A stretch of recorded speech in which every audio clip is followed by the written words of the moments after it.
Special guest. Great to have Mahershala Ali joining us right now. If you haven't seen Moonlight, go see it. The 89th Academy Awards and Cinephile will be there. Get all the details at Cinephile, the Adnan Virk movie podcast. Available now on the ESPN app and iTunes.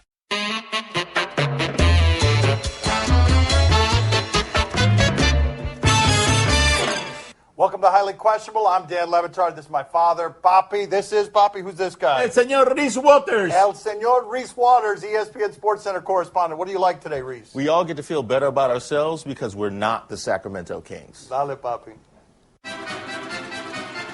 Does Boogie make the Pelicans a contender? All right, before we answer this very serious question, let's go to what looks like Boogie getting the news. Very emotional for Boogie. Look at how he reacts to this. Torn up about leaving Sacramento as he's given the news right in front of our eyes very vulnerably.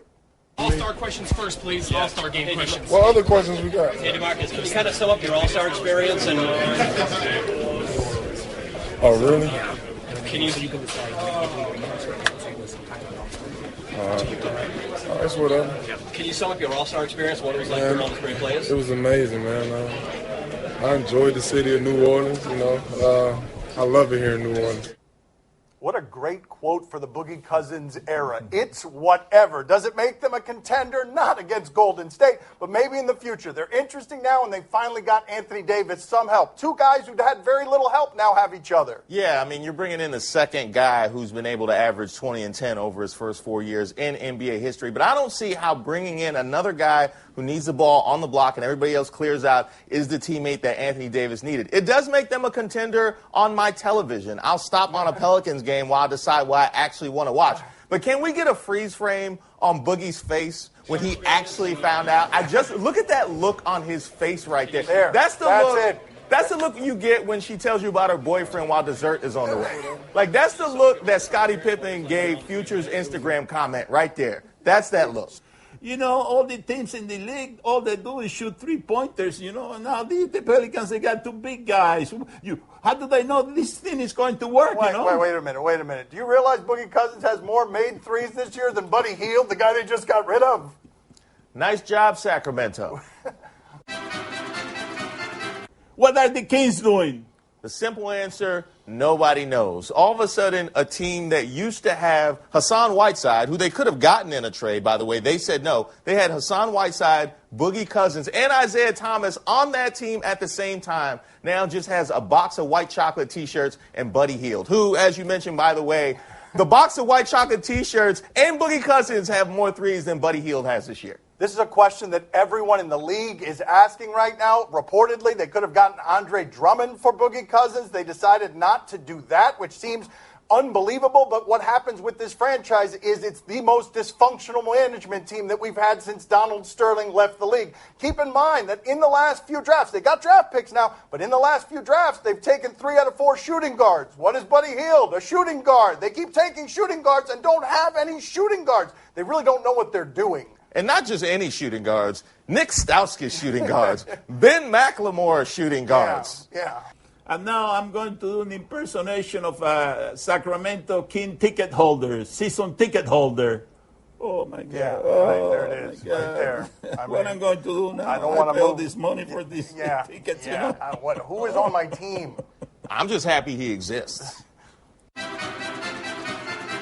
Was Unibrow All-Star Game performance impressive? Well, it is impressive from this perspective. It's super rare for a guy that size to have that skill set, but we knew that already. So when he goes in the All-Star Game and says, I'm going to win one for New Orleans, and the only guy trying to keep him from that is Russell Westbrook, who didn't get the memo on this, he took 39 shots last night. So, of course, he's going to score a lot of points, and he breaks the record for All-Star Game points because it was on his agenda. He took all the shots. Well, I mean, it is impressive he was able to replenish all the New Orleans shame that Master P used up on Saturday night. So I will give him credit for that. You would think that any guy that can run up and down the court and play that hard would score 52 points when they're playing no defense. But you look at the other big men in that game. Tell me Marc Gasol was going to run up and down the court that many times and not end up on the sidelines next to Mike Conley's Taylor.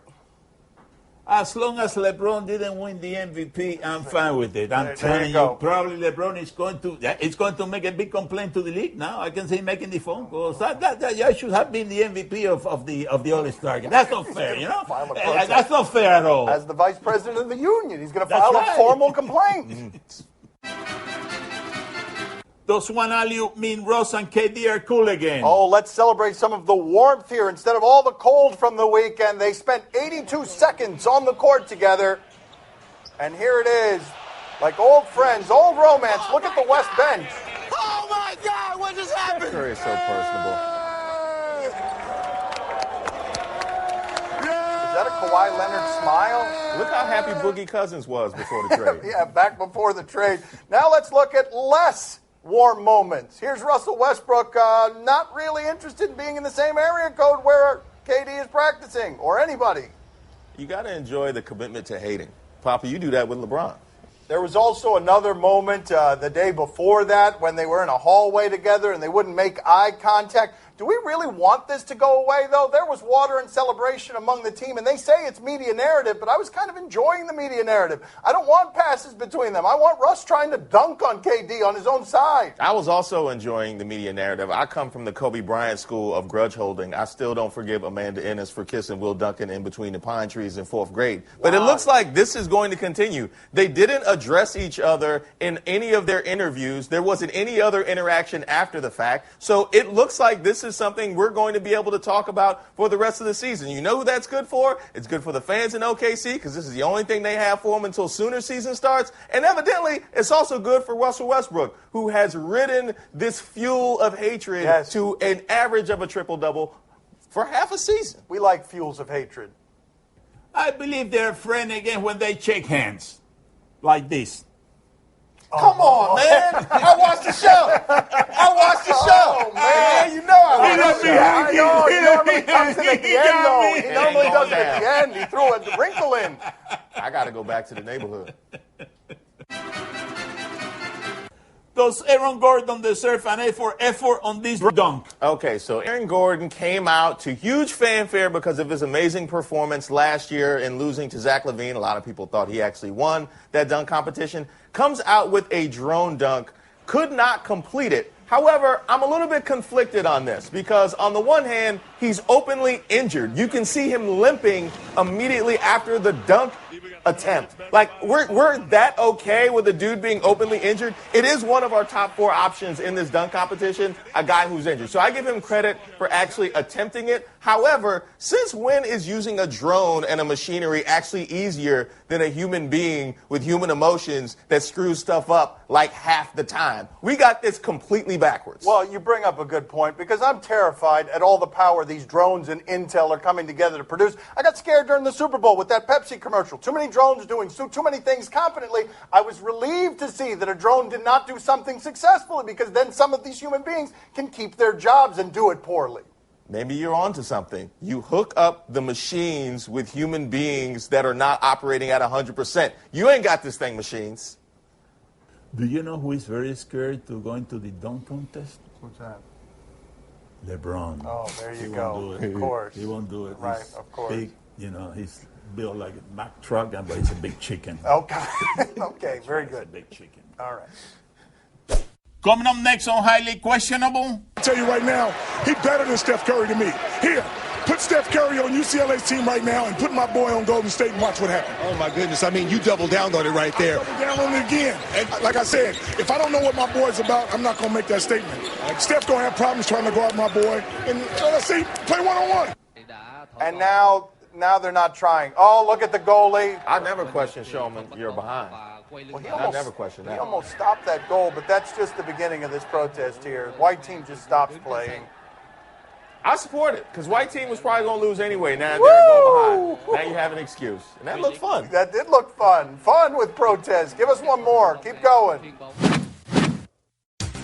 I'm Andy Katz from ESPN, along with my co-host Rick Klein of ABC News. On the latest edition of Capital Games, we're going to be joined by North Carolina Governor Roy Cooper to discuss HB2. We're also going to dissect the new Nike ad called Equality. Time to play the game that think Carrie might be onto something. Do you question? You give us topics and events, and we question them. Do you question Kyrie's sincerity? This was the best story of the All-Star Game weekend. On Richard Jefferson and Channing Frye's podcast, Proof Positive, there are too many podcasts out there, he said the earth is flat. The earth is flat. So here he's asked a follow-up question about it because it begs follow-up questions, and let's listen to his sincerity. You were a trending topic on Twitter today. Do you know? I just found that out. What's your thoughts on that? I mean, it's an interesting. I think people should do their own research, man. And then hopefully they'll either back my belief or they'll kind of throw it in the water. I think it's interesting for people to find out. You've seen pictures of the planet, though, right? Like it's a circle. So I've seen a lot of things that that my educational system has said that was real and turned out to be completely fake. So, I mean, I don't mind going to Instagram in terms of my thoughts about it. Hey, I got to give credit to Kyrie Irving for taking all of the attention off of LeBron and the Cavs imploding and looking for a playmaker. We're all talking about Kyrie, and he all of a sudden thinks that the earth is flat. What I didn't like was him talking about, oh, you just put it out there and it becomes news. Everything is fake news now. And I did not appreciate. My own family said it was fake news. I was going to be on the show today. I don't need any more of that. He doubled down on the flat earth conspiracy. People came up to him and told him, Kyrie, you sound ridiculous. And he stuck right to it. That is the kind of stubbornness that makes Kyrie Irving believe when everyone's missing threes at the end of Game 7 that he can still make the shot and take the shot even though he's been missing it because he is stubborn about believing stuff that may not be so. Also, I take personal offense at you saying there's too many podcasts. You know who gave him that idea? Uh-oh, here we go. Eh? Yeah, go ahead. LeBron. Yes, he gave him the idea. That's right. It was another assist from LeBron. Do you question if this is a good dad? Now, this is Lonzo Ball, UCLA freshman's dad, LeVar, initially saying his son could be as good as Steph Curry, now doubling down when asked about it this weekend. You said something the other day that some thought was controversial. What made you say that one day Lonzo is going to be better than Steph Curry in Golden State? Hey, let me tell you this right now. I have the utmost confidence in what my boy is doing. I'm going to tell you right now, he's better than Steph Curry to me. Here, put Steph Curry on UCLA's team right now and put my boy on Golden State and watch what happens. Oh, my goodness. I mean, you doubled down on it right there. I doubled down on it again. And like I said, if I don't know what my boy's about, I'm not going to make that statement. Steph's going to have problems trying to guard my boy. And let's see, play one-on-one. All right, that comment gave me the same look on my face Boogie Cousins had when he found out he got traded. Now, the fact that Steph Curry would have problems guarding him means nothing because Steph Curry would have problems guarding Poppy. That doesn't mean anything. But you don't put that amount of pressure on your son. My dad put no pressure on me as a kid. He stuck me on the bench where he knew I couldn't disappoint the family. That's a good dad. Oh, no, but my father put that kind of pressure on me when I was a baseball all-star in Little League and I needed only one vote from one coach. Guess who didn't give it to me? This guy right here. That guy gave me no votes. I missed it by one damn vote. His. But you didn't fail. I didn't fail, and then I gave him a job. Good God, that's dysfunction. I guess that giving up your vote, runs in the family. Look how funny he found that. Two people found that funny. I give you one for that. Oh!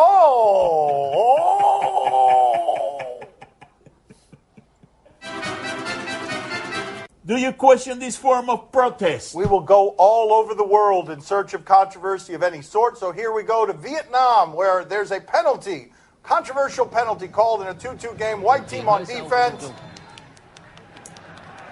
Oh, that's a soft call. Yes, it is. Look at that. Reese is very passionate about this. That's weak, ref. Yes, very Not weak. all soccer, just the Vietnamese. Yeah, and now look what happens here. Yes. And now they're not trying. Oh, look at the goalie. I never question Showman, you're behind. Well, I never question that. He almost stopped that goal, but that's just the beginning of this protest here. White team just stops playing. I support it, because white team was probably going to lose anyway. Now they're going to go behind. Now you have an excuse. And that looked fun. That did look fun. Fun with protest. Give us one more. Keep going. Now he's gone completely. This is how James Harden plays defense. And Steph Curry, evidently. I don't question any form of protest. I don't question kneeling. I don't question dine and dash. And I certainly don't question this. Dine and dash? You can't walk out of a restaurant just because you don't like the service without paying. That's a crime. It's a protest. It's a crime. You didn't give me what I paid for. So I'm not paying anything. I paid $80. It's not $80 worth of food. I don't care how nice your ambiance is. Protest. I'm out of here. Dine and dash. I tell you one thing. That tells me one thing. They don't take soccer seriously in Vietnam, because if you do that in South or Latin America, buddy, that goal is not going to come out alive, That's right. Well, something is going to happen to him. I mean, that might be an actual factual thing my father just said. Yeah, when the flares and rockets are in the air, you play. Coming up next on my son's TV show. Oh, there you go. Perfect. Number 16, Chalker Clouch. All right, way to go. It was perfectly really? double A. We're going to put it up that way? Okay, excellent work by everybody.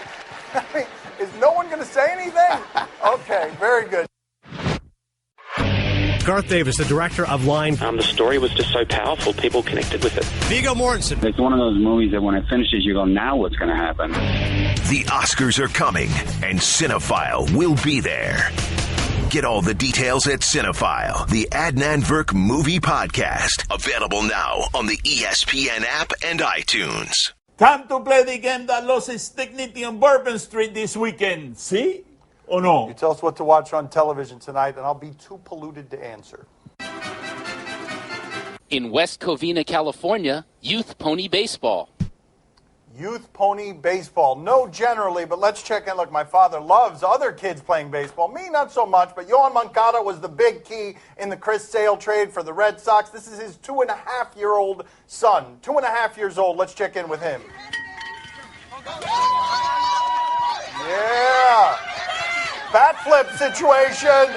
Oh, what was that? Wait a minute. No, come on, man. 2.5? I mean, he didn't think he threw the bat far enough, evidently. I'm going to throw this thing again. I don't know what happened there. Taking a circuitous route to first base. First baseman not so interested in catching the ball either. Are you intrigued, Reese? As much as I support the bat flip and his commitment to a second bat flip, I do not care about how your kids are doing in their youth athletics. And I don't appreciate the reminder that I have yet to procreate. No. Poppy, are you intrigued? Oh, see, I'm very intrigued. Are you kidding me? I follow the T-ball leagues. I follow those T-ball leagues because this is where baseball stars are born. You see that kid now, 2.5 years old, 15, 20 years from now, he's going to be a superstar. That's not why you follow him. That's not why you follow him. Why? No, that's not why you follow him. That's why he follows them right there. Yes, that's why he follows them. That baseball game, I'm telling you something we clean up. That T-ball game, Moncada, his son is a superstar. Yeah, buddy, I'm telling you, we're right. Thanks a lot, Juanito. Tip from his bookie. I actually had a bet on whether Juanito would call while I was here. There you have it. In progress in Utah, ECHL hockey, the Idaho Steelheads and the Utah Grizzlies. Do you have any idea how thin content is the Monday after the NBA All-Star Game? I'll give you an idea. We just go from 2.5-year-old playing T-ball to AA hockey. I didn't know there was AA hockey. Let's check in with AA hockey. Jersey retirement in AA hockey. Oh, there you go. Perfect. Number 16, Chalker Clouch. All right, way to go. It was perfectly really? double A. We're going to put it up that way? Okay, excellent work by everybody. I mean, is no one going to say anything? Okay, very good. Just put it up in the rafters. Number 16, forever. Reese, are you intrigued? Oh, absolutely. You got a AA crew. You got AA ushers. Right. You got AA food. I'm all for anything AA. Yeah. Poppy, are you intrigued? Oh, see, I'm very intrigued. I've been following the Utah Grizzlies for a long time because they have a Latino forward there by the name of Carlos Amestoy. And that guy, I'm telling you, even though he only had one goal all season long, tonight he's going to break away. He's going to have 5 goals tonight. He's going to be a name that you'll never forget. Carlos Amestoy of the Utah Grizzlies. What island is he from? I mean, what just happened? On FS1, UFC 77. Sure, I'll partake in this. I like when people are fighting in a cage. But let's check in over the weekend here. There was some showboating going on that went horribly awry here. Ooh, Joe with a high Hands kick down. hands and then a jab to follow it up. Fainting. Again with the jab. Uh-oh. Yeah, there it is. That ended. Yeah. I mean, you're fighting another human being in a cage, but I got to be honest. Sometimes when you're feeling the Michael Jackson moves, you just got to do it. Doesn't matter where you are. Reese, are you intrigued? As much as I hate to root for a brother get knocked out, that was hilarious. You can't be doing that with other people when you're in a fight. And I appreciate fights in general, sanctioned or otherwise. Poppy, are you intrigued? Oh, see, I'm very intrigued. You know, may I tell you something? That was a hell of a move. He tried to confuse the other fighter. You know, he missed by, a couple of inches. But I'm telling you one thing, that guy's going to be back soon, He's going to show his move again, and next time he's going to win. I'm sure that was his goal, was confusion with the dancing. That's all the time we have for today. Thank you for watching. Our thanks to El Senor Reese Waters for sitting in. We'll talk to you tomorrow. This is the time in the show where I try to shake people's hand and pull it away. What I'm supposed to do now. He ruined it. I ran out of tricks. He got my it. banana phone. He didn't want to shake my hands. I think that he wants to take over the show. This guy. Real jerk. He won't be back tomorrow. There we go. Oh, look at that. A warm goodbye. There you go. El Senor. Give me a hug. Oh, here we go. You want to see? No, you. We can fake a hug. Yeah. I thought I brought the family together. Just you and I, I guess.